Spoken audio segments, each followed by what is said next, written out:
আমি কেয়া সরকার।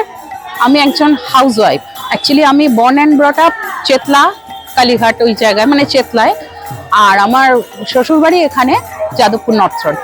অ্যাকচুয়ালি আমি এনাকে বাবাই বলি, কারণ আমার জাগতিক পিতা নেই। আমি সেদিন থেকে ওনাকে বাবা বলে ডেকেছি এবং আমি স্বপ্ন পেয়েছিলাম ওনার। স্বপ্নে উনি আমাকে দেখা দিয়েছিলেন এবং তারপরে ওনাকে ঘরে আনা, এবং এই হিসাবেই ওনার সঙ্গে যত দিন যাচ্ছে তত আত্মায় একাত্ম হয়ে যাচ্ছি মনে হচ্ছে। কি বলবো, ভীষণভাবে জড়িয়ে যাচ্ছি। আমার মনে হয় পটচিত্রটা ভীষণ ভালো লাগে আমার, কারণ বাবা বলেছেন পটেই আমার জীবন, পটেই আমি জীবন্ত। ওই পটের সামনে যা নিবেদন করবে তাই আমি গ্রহণ করব। তাই আমার ভীষণভাবে টানে এখানে আসলে বাবার ওই পট, মনে হয় যেন ওখানে উনি জীবন্ত রয়েছেন। আমি আগে যিনি ছিলেন সিক্সথ যে মহারাজ অশোক কুমার চট্টোপাধ্যায় মহন্ত মহারাজ, আমি তার কাছ থেকে নিয়েছি। এবং দীক্ষা নেওয়াটা খানিকটা অলৌকিক ব্যাপার।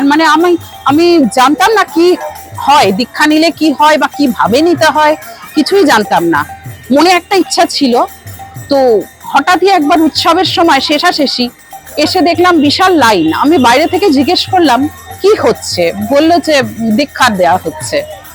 তো অলৌকিকভাবে পরদিন আমি এলাম, খুব ক্যাজুয়ালি এসছি। এসে আমি এখানে খুব বলবো আমার কোনো সমস্যা হয়নি, আমি স্মুথলি নিতে পেরেছি।